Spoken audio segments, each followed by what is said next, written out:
Okay, today we're doing a video, and even though this picture is kind of silly, I know a lot of you guys know who this is. This is Kayla, of course. The one of the decoy photos used of young Kayla for the Lorne nabbing. The plot, the evil plot of NBC and the KBI to bring down Lorne Armstrong on his birthday. You guys all know who I'm talking about, Kayla. I did these alterations, for actually a really serious reason, and for me, honestly, and I'm not judging nobody that's used this in their videos, the original image, or puts this on the internet or whatever. I know that whoever gave this photo, it was legal for them to use, but that's a kid, and I don't want people, I don't want to put that picture back out there like in that context. That lady, that this person exists. You know what I mean? But I'll get off my fucking high horse here, and let's just talk about this. Let's talk about specifically what I wanted to talk about is the collector. And some of you may be familiar with what the collector is, and some of you may not. It's something I throw out every now and then. Like I've thrown it out in live streams, in the chat. Just like I'll throw it out. The collector, something something Lauren. Good thing he has not read the collector. Things like that. Just like being cryptic. You know what I'm saying? Being hella esoteric or whatever. And I'm just like this. I'm just seeing if anybody knows what I'm talking about. And I've never seen anybody respond. So I'm gonna just drop a. I'm gonna drop a little bit on you guys, or maybe context will help, instead of trying to be a Mr. Secret man, But let's talk about that. I read this book. I got it from a public library, specifically because of a murder case that I was into. I was like you guys, I'm into like true crime and stuff like that. You know what I mean? That's how I kind of got into TCAP. It was like clicking for me, when the original stuff was airing, the original program. To me, it was just so cool. Like it was like something there, right? Like I don't know, like I'm into like everybody wants to hear about like the good guy winning one. You know what I'm saying? So it was cool to watch the good guy win, and watch these guys get these monsters get conquered. You know what I'm saying? Everybody loves to see like the big bad guy go down. So I'll quit rambling. But this was the story. These two guys, you guys may or may not recognize these fellows. They are Charles Ng and Leonard Lake. These two, I got their case. I'll just pull it up. It was out of San Francisco, just so I get this stuff right. One way or other, this guy Leonard Lake, his wife owned some land or something like that, and these two had met in the Marines, and I think this guy got dishonorably. He got like put in the can, like for some reason. They tried to rob a National Guard's armory or something like that. He did, or something like that. And when he got out of the Marines, he went back to meet his pal Leonard Lake on his property, and they kidnapped between 10 and 25 people, families, and they brought him back to this cabin, and they tortured him. And there's all these drawings that Charles Ng did in prison. He ended up escaping to Canada because they don't extradite for cases of where people could be capitally punished in the U.S. So he escaped there, so they've had him there, and he's just getting all fat there, and they want to extradite him and shit. I think they did extradite him. It's not about him, though. It's not about them and what they did. The thing is, I'd heard that they'd both, this man, him here, who had constructed this whole, like, dungeon where they kept people captive, he was a big fan of the book The Collector. So I read The Collector because I was interested in that. I know that was like a roundabout way of getting to it, but I don't edit, man. I'm not editing. I'll get there probably. I'll get there. It's not that I'm too cool to edit or something, Damn, I kind of cut this off, huh? Am I fucking... No, I'm not smart enough to fix... Am I smart enough to fix this? I am so sorry, guys, but bear with me real quick. I'll try to get this in focus. Okay, boom. Yeah, so basically, man, I don't know, should I read this whole plot to you guys? I'm just gonna, okay? It's about a lonely young man, Frederick Clegg, who works as a clerk in a city hall and collects butterflies in his spare time. This part of the novel tells the story of his point of view. Okay, right? What I'm getting to, if you guys haven't read the writing on the wall here, is I'm going to compare this certain main character to a... damn, I had his image pulled up. Now I got his freaking Googled thing. Hold on, here we go. Boom. Lorne Lynne Armstrong, guys. And this is who I think he would have been. If NBC hadn't been there to intercept him, and if Kayla was real... freaking Lorne Armstrong would have done this thing. He would have carried out the plot of this book. Not exactly, but something like this. So let me just kind of narrate it for you guys, man. Because this is for real, and this is actually a serious topic. He was bringing her back to his fucking apartment? His apartment? Why? Why? Maybe he had some shit built up in Maine. Maybe he had a bunker in Maine. They were gonna fucking hightail it back to Maine, and everybody's gonna be looking for his ass in fucking Memphis. You know what I'm saying? His apartment's abandoned. That's why he didn't have shit in his apartment, because he was about to book it the fuck out of there, guys. Damn, I should have got to that earlier. That would have been a good hook. But look, man, that's what I fucking think. I think he maybe had a bunker or some shit built up back in motherfucking Maine, and he was gonna hightail it out of there with Kayla and kidnap her and carry out the fucking basic plot of this book. Now let me read you the plot of this book again, kind of, and just try to stay with me, man. If you don't like this video, throw me a thumbs down and just tell me to fuck off. But bam, otherwise stick the fuck to your seat, man, because I'm gonna get somewhere with this. Boom. Okay, so this guy Clegg, this is all in England or something, so I understand that's why they probably have all these weird names like fuck. I'm pointing with my finger again. Slade School of Fine Art. You know what I mean? What the fuck is Slade? Oh, that's English. Look at that thing. Hold on. So anyway, it's about this lonely young man, and he works at this at the city hall and collects butterflies in his spare time.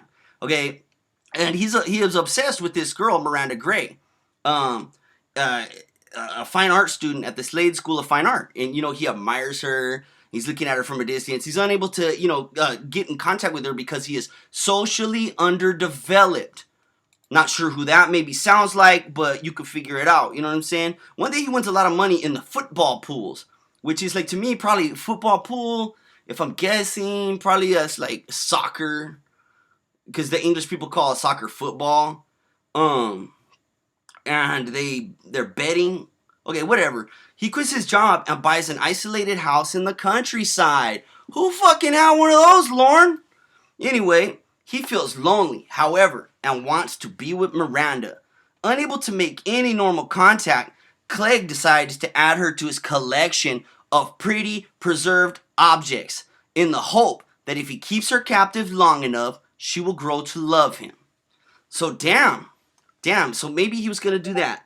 After careful precautions, he kidnaps Miranda by drugging her with chloroform and locks her up in the cellar of his house. He's convinced that Miranda will start to love him after some time.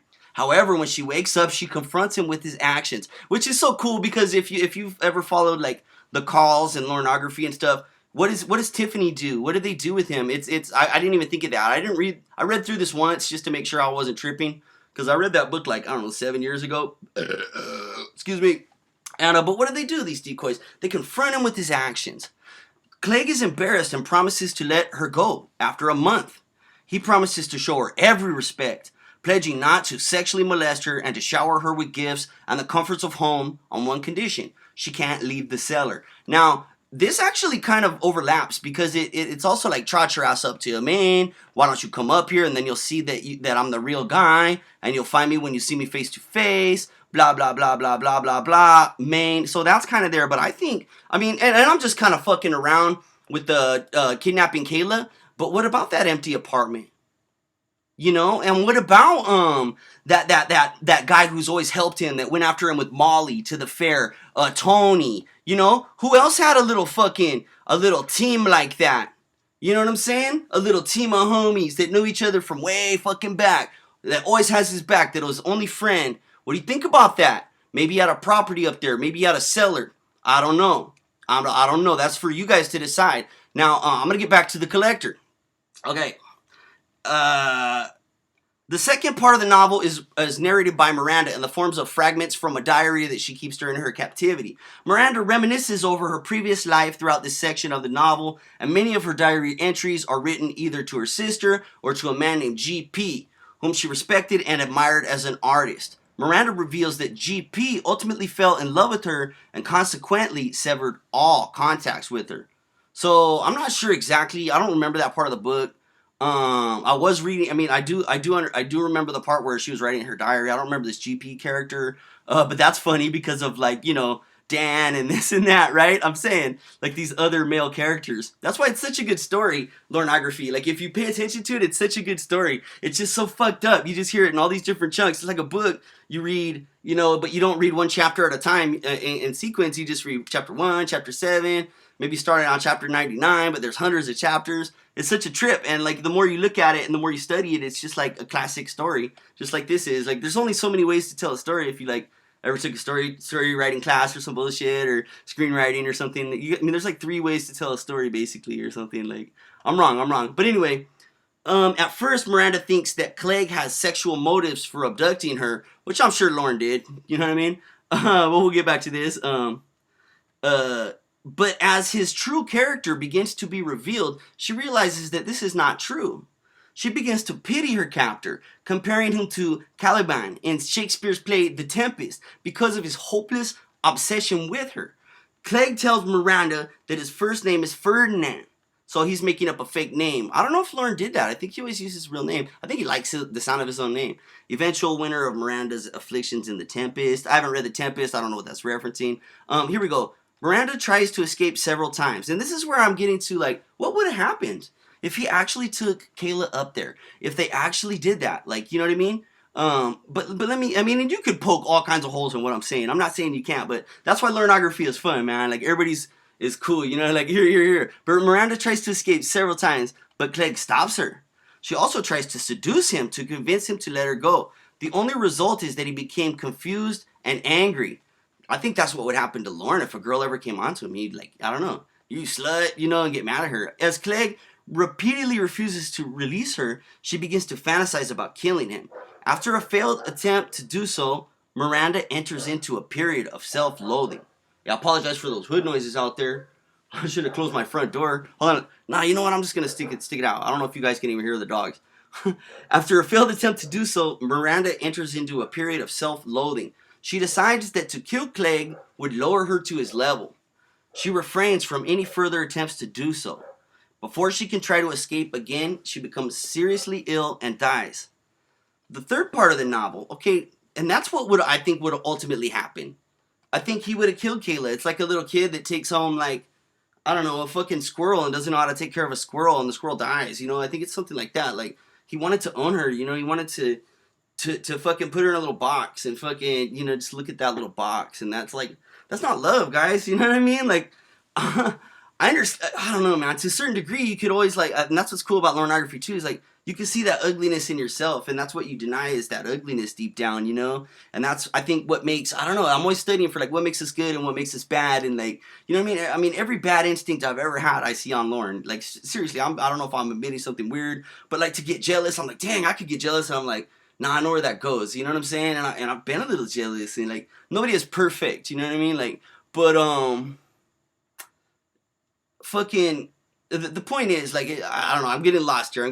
But so this is the third part of the novel, and this is what I think would have happened next, right? And this is dark.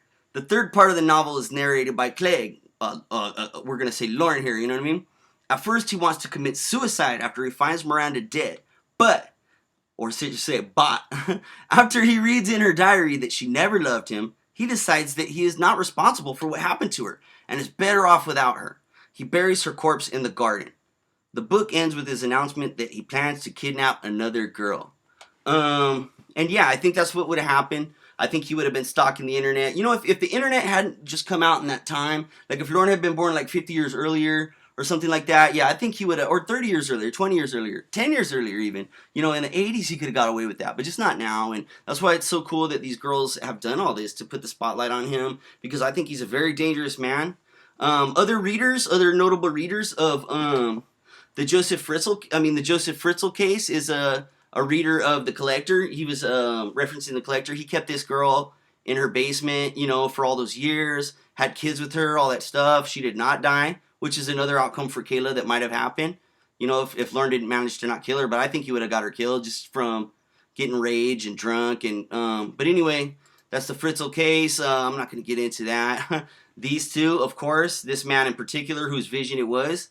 Then you got Lorne Armstrong, Lorne Lynne, but there was the Elizabeth Smart and this and that. But anyways, man, I won't take up too much of you guys' time. This is a long video for me. I'm pumped up that you guys stuck around for this. If you stuck around for it, let me know in the comments what you think, man. Maybe I'm wrong, maybe I'm right. Did I even reach a conclusion? Am I telling the story good? I don't know. Hit me up, guys, and just have a good one, dog. But.